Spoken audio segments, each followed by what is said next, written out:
Alright, so I will be experimenting with this format a little bit regarding some short rants or dunks I want to do. They are easier to make than my usual videos, but most importantly, I can actually speak normally now and not repeat a paragraph for the 10th time because I stuttered somewhere. So let me know what you guys think. Maybe I could continue with these.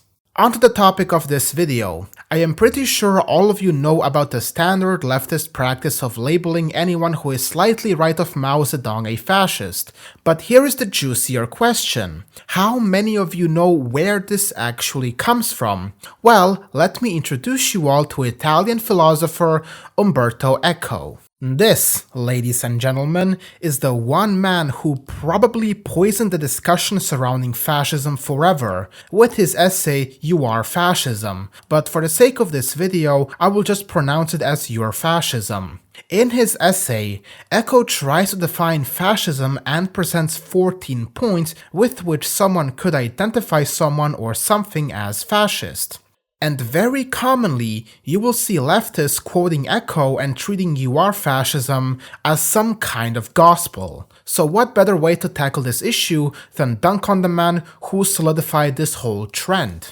So I will dedicate this video to analyzing Umberto Eco's 14 points on fascism, showing just how flawed they are, and why Ur-Fascism should not be taken seriously as a genuine political analysis on fascism. In fact, a lot of today's pioneers of fascist studies like A. James Gregor and Roger Griffin completely dismiss Eco and his work, for reasons I will get into later. I would like to point out, however, that not all 14 points are wrong per se. Some of them can genuinely be found in fascist movements, but Eco presents them as core doctrines. I will mostly be focusing on those points that are misleading or outright wrong, starting off with the very first point, which is the cult of tradition. Quote, "The first feature of Ur-Fascism is the cult of tradition. Traditionalism is of course much older than fascism. This new culture had to be syncretistic. Syncretism is not only, as the dictionary says, the combination of different forms of belief or practice.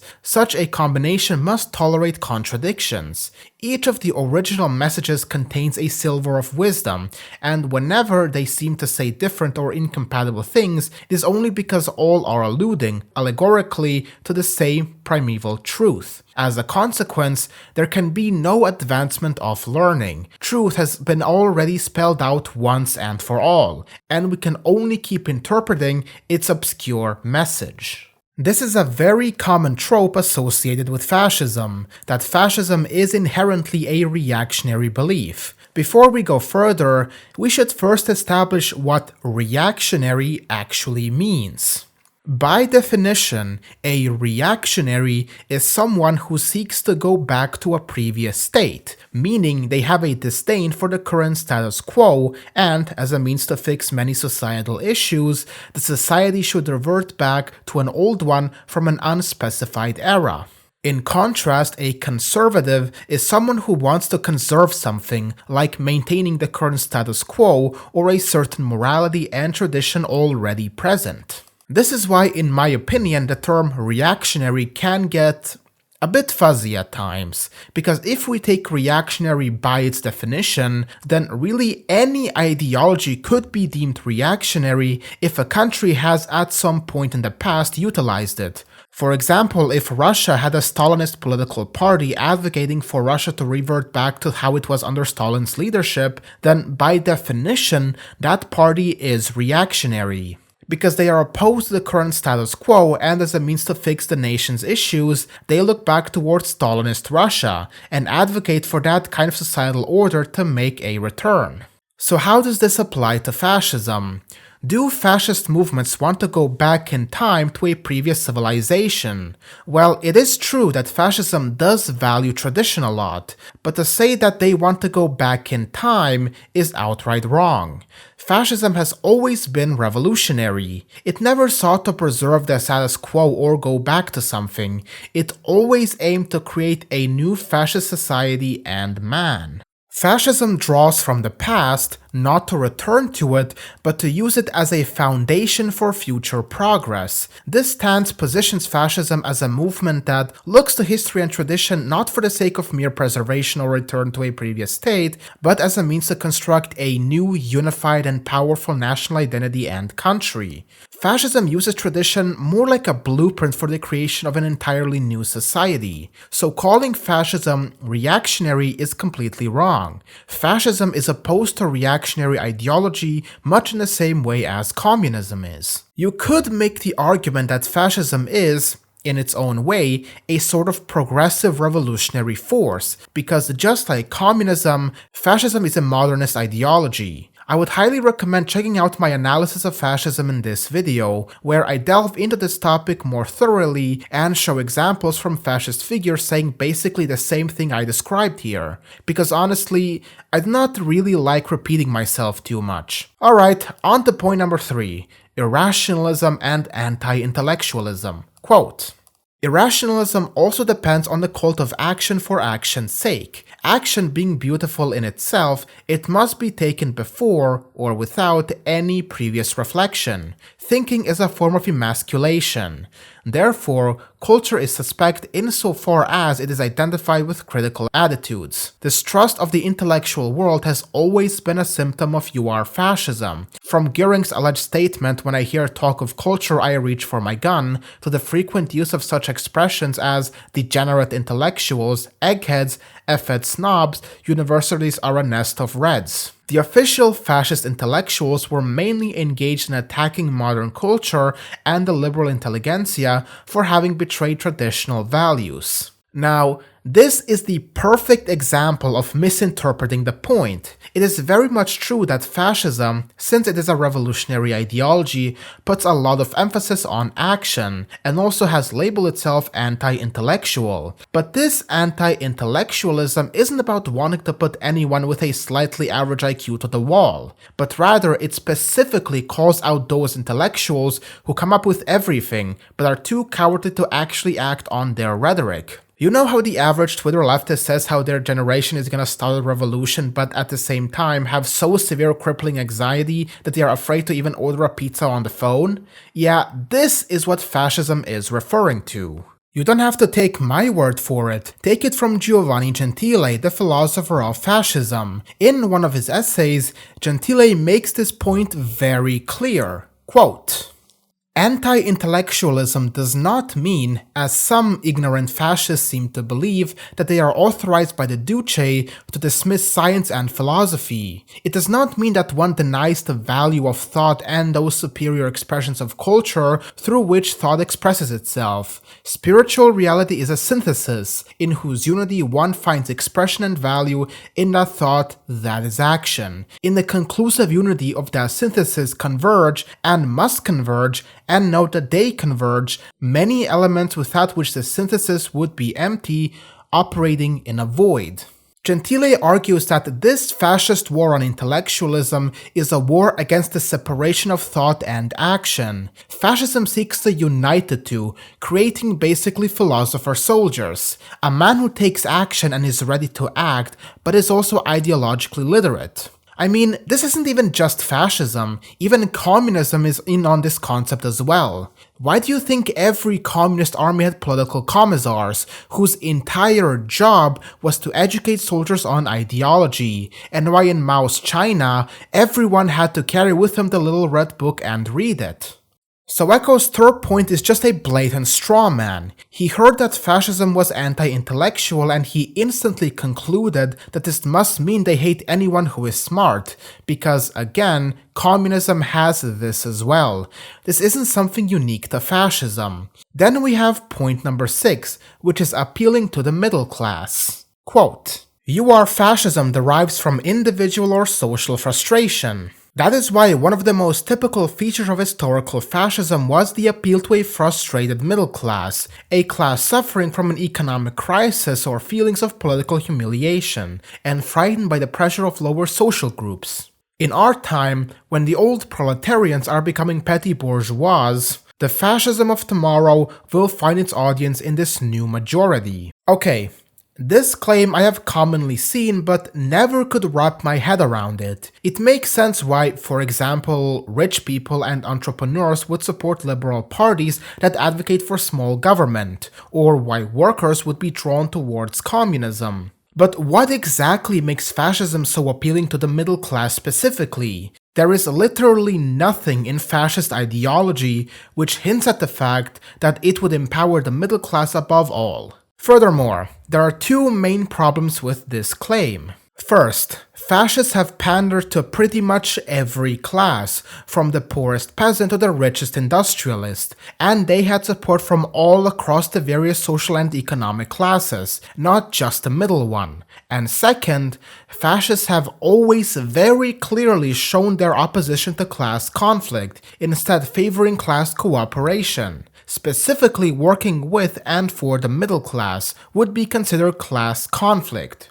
Even Roger Griffin, my go-to writer for fascist studies, called this middle-class nonsense out in one of his books. Quote, "The middle-class thesis has no factual basis in any other fascisms either, all of which prove to have trans-classless support consisting of many social categories and constituencies, some of them predominantly rural and peasant-based." I think you can see what I am getting at here. Eco misinterprets many symptoms of fascism or outright lies about them. I mean, some of these can just as much apply to communism, like point number 4, about how disagreement is treason and that you cannot disagree with the party at all, which, by the way, communists carried out much more brutally and systematically than any fascist regime combined. But what if I told you that you can refute the entirety of Eco's essay without even having to go over all 14 points? Because Eco's entire interpretation of fascism rests on one single foundation, and if you topple that foundation, the rest of his essay, including his 14 points, come crumbling down with it. Eco does not really give a definition of fascism, because in his own words, fascism is not a coherent system with a set political program and philosophy, meaning that fascism cannot be analyzed as we analyze many contemporary ideologies. So instead, fascism is defined by these 14 quote-unquote mobilizing passions, as I would call them, basically just vibes. Fascism isn't analyzed by its philosophy and doctrine. For Eco, this does not exist. So then if you are violent and anti-democratic and are opposed to modernity, you are then a fascist. And this is exactly the problem of Ur-Fascism. If you define an ideology by these mobilizing passions instead of a concrete doctrine, then really anything can suddenly be seen as belonging to that ideology. And this is how Eco poisoned this discussion, and leftists such as those identifying with antifa use his work to target and label them as fascists just because they give these vibes. The way Eco approaches fascism isn't really unique. Actually, he was far from the first person to come up with something like this, but he definitely was one of the loudest. This was actually a very normal thing for fascist studies back in the day after the Cold War. Both communists and liberals were trying to come up with their own coherent definition of fascism, but there is one very important aspect both of them were missing: they weren't engaging with fascist sources. I will quote Griffin directly on this matter, since he describes this phenomena beautifully. Quote, "What nearly all liberal attempts to resolve this problem shared with Marxist approaches, however, was the premise that a key to understanding fascism, or at least defining it, did not lie in detailed analysis of how fascists themselves saw the ultimate goals of their movement and the policies and actions needed to realize them. Instead, it was a process of identifying intuitively key features that stood out to a convinced anti-fascist. A parallel could be drawn with a century that passed before professional psychiatrists finally started to take an interest in how people with diagnosed psychological disorders or mental illnesses actually perceive the world. In short, For 50 years after the death of the dictators, non-Marxist comparative studies in fascism were in a chaotic state. The models of fascism they were generating proved too arbitrary and empirically ungrounded to help researchers working ideographically to recognize general patterns in their specialist area of inquiry or to distinguish between fascist and non-fascist manifestations of the extreme right. For over 4 decades after the era of fascism had ended, most of those pursuing the chimera of generic fascism proceeded in a similar way in order to arrive at an overarching theory. They generally selected or assumed a cluster of components common to fascism or Nazism, or both, and then treated them as a definitional core of generic fascism. Others felt entitled to write entire books about fascism without even offering a definition. What Griffin is trying to say, that the 50 years of fascist studies after World War II were going in a completely wrong direction when studying the ideology. And when Griffin said that they select a cluster of components common to fascism and then treat them as a definitional core of the ideology, I like to think that he secretly had Eco and his essay in mind, because that pretty much sums up the entirety of Ur-Fascism. In Ur-Fascism, Eco makes no mention of any real ideological or philosophical grounds for fascism, and because he never bothered to actually read fascist literature and understand it from the eyes of those that pioneered the ideology, it all obviously just seemed to him like militant authoritarian nationalism without there ever being much to it. This is the foundation I was talking about. The moment you establish that fascism is actually a coherent ideology with an actual philosophy, and not just violence for the sake of violence, this foundation crumbles instantly, and so Ur-Fascism goes down with it. It is the result of an outdated way to study and analyze fascism. But fortunately today, the tides are slowly shifting. People like Griffin and A. James Gregor are pioneering this doctrine of analyzing fascism from an actual ideological standpoint, and this helps us to finally properly understand and identify fascism. I actually made an entire video defining fascism and actually analyzing the common ideological threads using Griffin's work. So again, I highly recommend you to check out this video. So in conclusion, Umberto Eco's essay, Ur-Fascism, should not be seen as a reliable work for the study of fascism, no matter how many leftists are still championing it as some kind of gospel today. The methods Eco uses to identify and analyze fascism is starting to be seen as academically flawed, and with a very good reason, as Griffin explained. Ur-Fascism should be tossed into the trash can of flawed works exactly where it belongs.